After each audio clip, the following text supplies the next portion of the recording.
Se eu te pedisse para pensar numa feminista, qual a primeira imagem que vem na cabeça?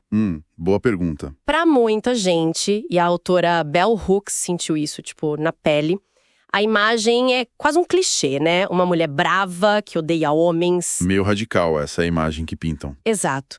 E a Hooks percebeu uma coisa muito curiosa.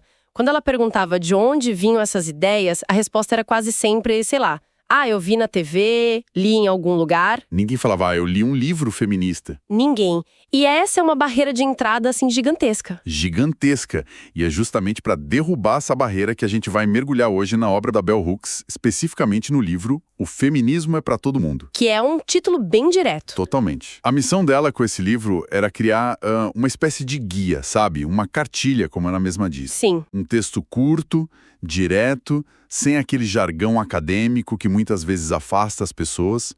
A ideia era explicar o que é o feminismo de uma forma que qualquer pessoa pudesse entender. Perfeito. Então, nosso objetivo aqui é exatamente esse.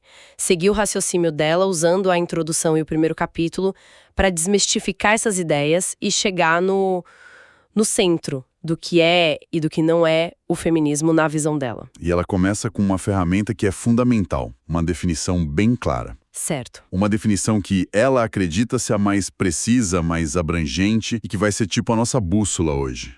É a seguinte: feminismo é um movimento para acabar com sexismo, exploração sexista e opressão. É uma frase curta, né? Mas cada palavra ali foi escolhida a dedo. Vamos desempacotar isso um pouco, porque à primeira vista pode parecer simples. Mas a primeira coisa que me chama a atenção é o que não tá ali.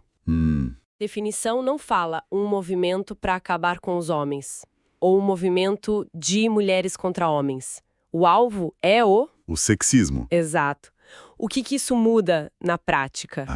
Muda tudo. Porque ao colocar o sexismo como problema central, a Hooks força a gente a reconhecer que ele é um sistema de pensamento, uma ideologia que todos nós, sem exceção, fomos ensinados a aceitar. Ninguém nasce sexista, então. Ninguém. Somos socializados nesse sistema desde o dia 1.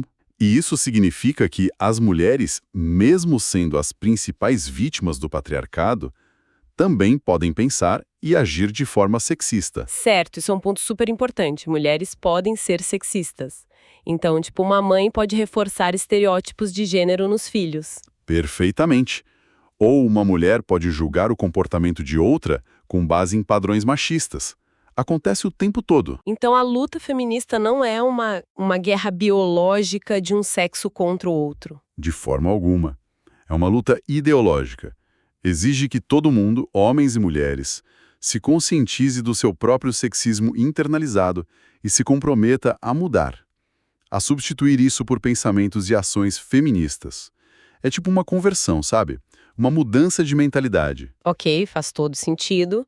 Mas se a teoria é tão clara sobre o inimigo ser o sexismo, de onde é que veio essa imagem tão forte do feminismo como um movimento anti-homem? A Hooks não ignora isso, né? Ela vai na raiz da ideia. Não, ela não ignora de jeito nenhum.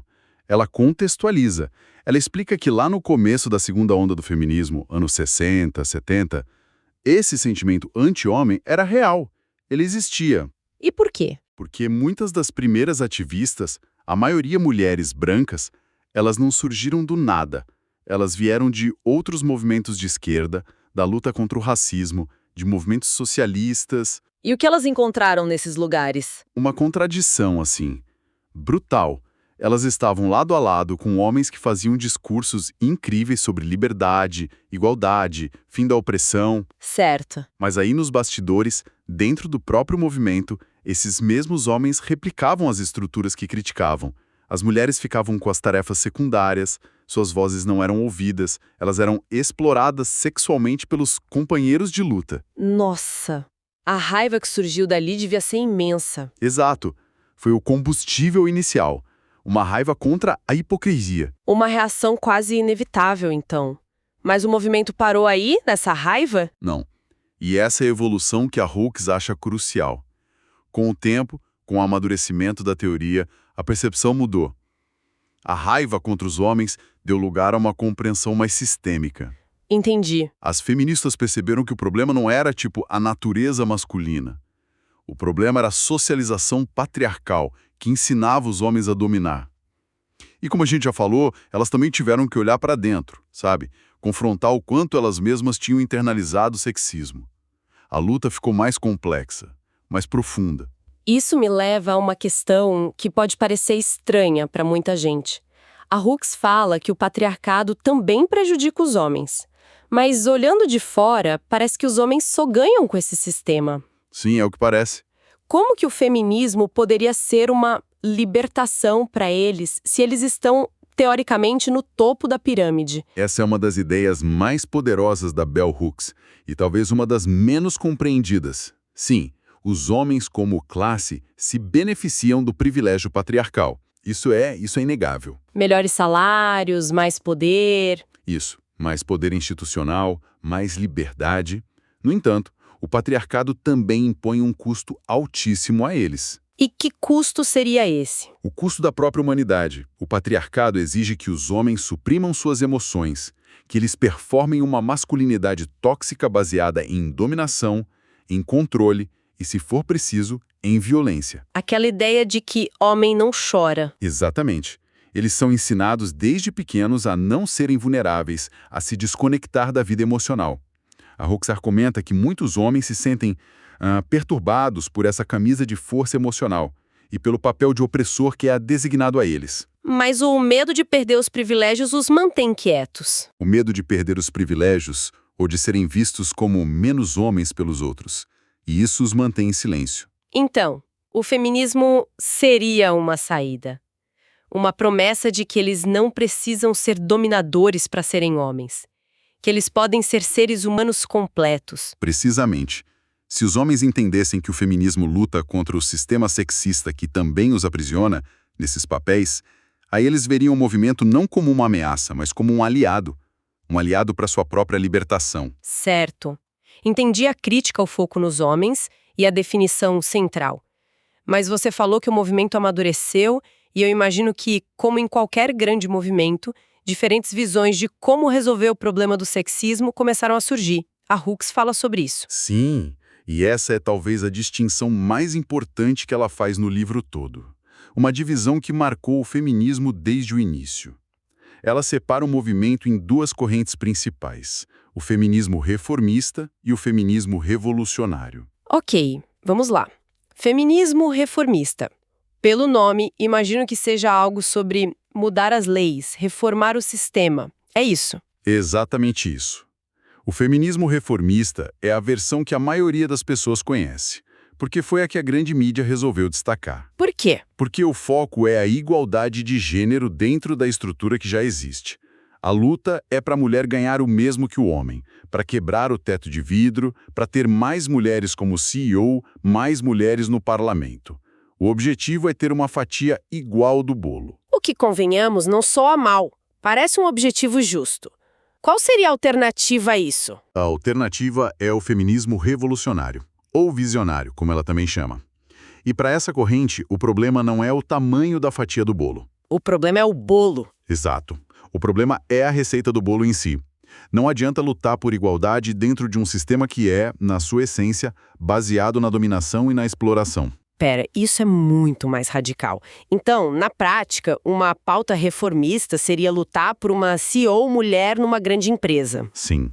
Enquanto a revolucionária questionaria se essa empresa, com seu modelo que talvez explore trabalhadores ou destrua o meio ambiente, deveria sequer existir. É nesse nível a diferença. É exatamente nesse nível. As feministas revolucionárias, desde o começo, entenderam que não dá para separar o sexismo de outras formas de opressão. Elas criaram o termo que a Hooks usa, patriarcado capitalista de supremacia branca. Um sistema todo interligado. Isso. Elas argumentam que a verdadeira libertação não vai vir colocando algumas mulheres, geralmente brancas e de classe alta, em posições de poder dentro desse sistema. A libertação só vem com a transformação completa dele. E por que essa visão revolucionária, que parece muito mais fundo na raiz do problema, ficou tão ofuscada pela reformista? Bom, por alguns motivos bem estratégicos. Primeiro, a mídia, que é controlada por interesses patriarcais e capitalistas, obviamente, não tinha interesse nenhum em promover uma ideia que pedia para desmontar o sistema todo. Certo. A ideia de igualdade era muito mais palatável, menos ameaçadora. Deixem as mulheres trabalharem e ganharem o mesmo é uma mensagem bem mais fácil de vender do que vamos derrubar o capitalismo patriarcal. Faz todo sentido. A reforma é assimilável, a revolução não. E teve um outro fator que foi interno ao movimento. À medida que mulheres brancas e privilegiadas começaram, de fato, a ter sucesso dentro do sistema... Tornando-se executivas, políticas... Exato. Muitas delas se acomodaram. Elas conseguiram a liberdade individual delas. E essa liberdade, muitas vezes, dependia da exploração de outras mulheres, principalmente mulheres pobres e não brancas, contratadas como domésticas, babás, para fazer o trabalho sujo que permitia a elas competir no mundo corporativo. E aí o foco revolucionário, que se preocupava com a libertação de todas as mulheres, foi deixado de lado. Foi deixado de lado por uma parte bem influente do movimento, sim. E essa teoria revolucionária, então, ficou restrita a nichos, aos círculos acadêmicos. Em grande parte, sim. Ficou na academia, escrita numa linguagem muitas vezes inacessível e perdeu o contato com o grande público, o que abriu espaço para um outro fenômeno que a Hooks critica, assim, de forma implacável. E o que seria? A ascensão do feminismo como estilo de vida. A ideia, que ficou popular nos anos 90 e ecoa até hoje, de que o feminismo podia ser qualquer coisa que uma mulher quisesse que fosse. Tipo, sou feminista porque escolho usar batom vermelho. Ou, sou feminista porque escolho ser dona de casa. A ideia de que existem tantas versões de feminismo quanto existem mulheres. À primeira vista, parece uma ideia muito inclusiva, né? Democrática. Onde é que está o problema, segundo a Hooks? O problema é fatal. Essa noção remove completamente a política do feminismo. Se o feminismo pode ser qualquer coisa, ele não é nada. Vira só uma identidade. Exato, deixa de ser um movimento político coletivo que luta para transformar a sociedade e se torna só uma escolha de identidade individual, um item de consumo, como escolher uma marca de roupa. Ele perde toda a sua força de contestação. Ela dá algum exemplo prático de como essa ideia esvazia o movimento? Ela dá um exemplo perfeito, usando a questão do direito ao aborto. Ela diz: vamos voltar para a nossa definição. Se o feminismo é um movimento para acabar com a opressão sexista, certo, e negar às mulheres o controle sobre os próprios corpos e suas escolhas reprodutivas é uma forma fundamental de opressão sexista. Então uma pessoa não pode, logicamente, ser contra o direito de escolha e se dizer feminista. A política não bate. Ou seja, uma mulher pode, na vida pessoal dela, decidir que nunca faria um aborto. Isso é uma escolha individual. Mas para ser uma defensora da política feminista, ela precisa defender o direito de todas as mulheres a essa escolha. Precisa apoiar a política pública que garanta essa autonomia. A escolha pessoal é uma coisa, a posição política é outra. O feminismo como estilo de vida confunde as duas coisas e permite que qualquer um se aproprie do rótulo feminista sem nenhum compromisso político real. Isso também se aplica à ideia de feminismo de poder, que a gente vê tanto hoje em dia. A exaltação da girl boss, da mulher no topo. Com certeza. A Hooks critica duramente essa vertente. Não adianta nada uma mulher chegar numa posição de poder se ela exerce esse poder da mesma forma opressora que um homem faria. Certo. Uma executiva que enriquece pagando salários de miséria para suas funcionárias, que são na maioria mulheres, ela não está praticando política feminista.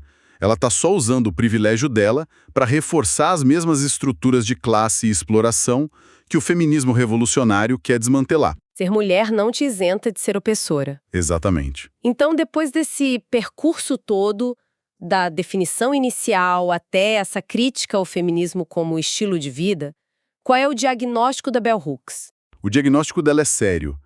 Ela acredita que as políticas feministas estão perdendo força e relevância justamente por causa dessa confusão, dessa diluição toda. O movimento se perdeu. Se perdeu. Perdeu as definições claras e, sem uma base política sólida e compartilhada, ele se fragmenta e se torna inofensivo para o sistema que deveria combater. É um diagnóstico bem pessimista. Ela aponta alguma solução? Algum caminho? Sim, e é um chamado à ação bem direto. Ela diz que é hora de recomeçar, de voltar ao básico. Ela nos convida a resgatar, reaprender e, principalmente, compartilhar massivamente aquela definição simples e poderosa do começo. O feminismo é um movimento para acabar com o sexismo. A exploração sexista e a opressão. Para ela, ter essa definição clara na ponta da língua é a principal arma contra a desinformação e o esvaziamento do movimento. E ela é bem criativa em como fazer isso, né? Não é só sobre escrever mais livros acadêmicos. De forma alguma. Ela é super pragmática. Ela fala em colocar essa frase em todo lugar. Em camisetas, em adesivos de para-choque, em cartões postais. Em músicas, em comerciais. Em músicas de hip hop, em comerciais de TV. A ideia é usar a criatividade e todas as ferramentas da cultura pop para fazer essa mensagem chegar a todo mundo, para que a definição correta e política do feminismo se torne tão conhecida quanto as caricaturas e as distorções. É um chamado para tornar a teoria viva, pulsante no dia a dia. Exato. Ok, então para amarrar tudo que a gente discutiu hoje, essa jornada pelo pensamento da Bell Hooks nos mostrou alguns pontos fundamentais. Primeiro, a definição central. Feminismo não é contra homens, é contra o sistema do sexismo. Isso. Segundo, a distinção crucial entre uma visão reformista, que quer igualdade dentro das regras do jogo, e uma visão revolucionária, que quer mudar o jogo inteiro. E, por fim, a crítica super contundente a essa noção de feminismo como estilo de vida, que transforma um movimento político coletivo numa mera escolha de identidade individual. Esvaziando toda a sua força transformadora. O que nos leva ao chamado dela para recomeçar, para reafirmar a política no centro do feminismo. Exato. E esse chamado da Bell Hooks para recomeçar, recuperando as definições claras, me deixa com um pensamento final. Se a gente sabe que a grande mídia e o discurso popular tendem a simplificar o feminismo, a reduzi-lo a uma pauta de carreira ou a uma identidade de consumo, como seria na prática, no nosso dia a dia, reintroduzir essa dimensão política e revolucionária na conversa? Boa reflexão. Que pequena ação, ou talvez uma simples mudança na forma de enquadrar uma questão, poderia ajudar a reafirmar que o feminismo é e sempre foi um movimento coletivo para transformar a sociedade inteira para o bem de todos.